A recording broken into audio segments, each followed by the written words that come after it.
다음 얘기로 좀 넘어가 보도록 하겠습니다. 내년 지방선거를 앞두고요. 서울시장 자리를 두고 이제 여야 모두 촉각을 좀 곤두세우고 있는 상황에서 현 오세훈 서울시장이 이준석 개혁신당 대표와 연대를 할 수도 있다. 이제 이렇게 얘기를 해서 또 관심을 모으고 있습니다. 관련 영상 보시고 얘기 이어가 보도록 하겠습니다. 오세훈 시장이 후보로 나오시더라도 예를 들어 장동혁 대표나 아니면 저 지금 지도부나 이런 데서 이상한 발언하고 이러면은 당연히 비판의 대상이고 그들과 함께 할 수는 없죠. 오세훈 시장 때문에 할 수는 없죠.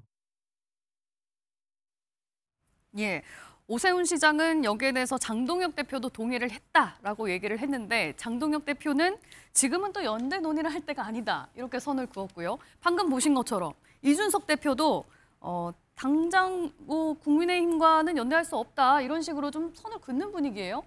오 시장만 지금 다른 목소리를 내고 있는 건가요?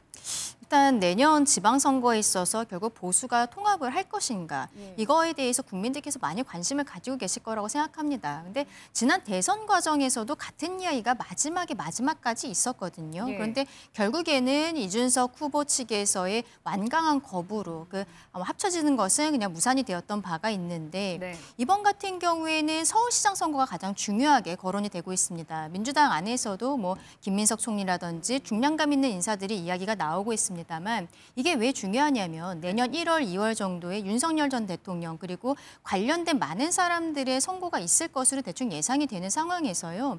민주당 입장에서는 계속적으로 저희 국민의힘을 내란 프레임 안에 가둬놓고 싶어하는 마음이 있거든요. 그런데 만약에 서울시장이 지금 보수에서 가지고 있는 서울시장을 민주당이 탈환하지 못한다면 여기에 대해서 동력이 굉장히 떨어질 수밖에 없는 것입니다. 그래서 민주당 입장에서는 지금 오세훈을 막기 위한 TF를 만들겠다라는 이야기까지 나오는 거 아니겠습니까? 근데 오세훈 시장 입장에서는 본인이 내년에 선거에 있어서 아마도 다시 출마를 할 것이 거의 기정사실화 되어가고 있지만 또 그 과정에서 최근에 특검이라든지 수사를 받고 있는 것도 사실이거든요. 그러면 주위에서 본인을 도와주는 사람이 당연하게도 많으면 많을수록 좋은 것이죠. 근데 여기에 대해 장동혁 대표 같은 경우에는 일단은 앞서 이야기한 것처럼 강성 지지층에게 소구를 하는 형태로 당대표가 되었을 뿐만 아니라 이미 아직은 지방선거까지 시간이 있고 여러 가지 당내 상황들이 있을 수 있고 또 당에서 서울시장의 경선이 있을 수도 있는 상황인데 오세훈 시장이 이야기하고 있는 것을 그대로 다 받아들일 수는 없는 거예요. 그래서 본인 입장에서는 원칙적으로 그냥 이야기를 듣기만 했다라는 게 지금까지 장동혁 대표의 입장이거든요. 이준석 대표 입장에서도 개혁신당의 나중에 뭐 미래의 가능성 이런 것들은 생각하고 있겠습니다만 지금 상황에 있어서는 섣불리 행동하는 것은 오히려 나중에 다칠 수도 있겠다라는 생각들도 분명히 있을 것이라고 봅니다.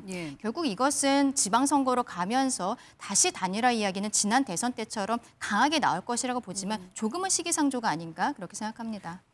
오세훈 시장 같은 경우에는 이제 현직이니까 현역 프리미엄까지도 있는데 혼자서 서울시장 선거를 치르기에는 조금 힘들 수도 있겠다 이런 판단에서였을까요? 이런 목소리가 지금 나오는 배경에는? 그렇죠. 오세훈 시장 입장에서는 특히 특검에서 오세훈 시장에 대해서도 아마도 기소를 할 것이라고 생각을 하거든요. 앞서 추경호 원내대표 이야기도 했습니다만 나중에 재판이 어떻게 되든지 간에 특검은 기소를 할 것이라고 생각이 되고 그러면 재판을 받는 과정에서 지방선거를 치르게 될 가능성이 굉장히 높다라고 보입니다.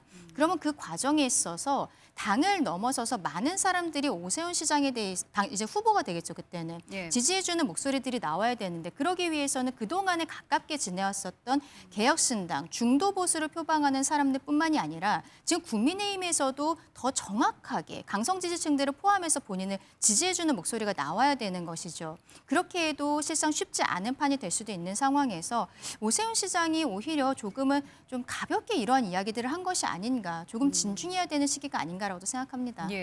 그렇다면 민주당에서는 지금 서울시장 후보로 나오겠다는 사람들이 굉장히 많은데 이 중에서 오세훈 시장을 뛰어넘을 만한 인물이 충분히 있다고 보십니까? 그러니까 지금은 오세훈 시장은 그 정치적 역량을 폄훼할 수는 없습니다. 사선고지에 올랐고요. 행정이 거칠다고 하더라도 그 현직 프리미엄이 분명히 있어요.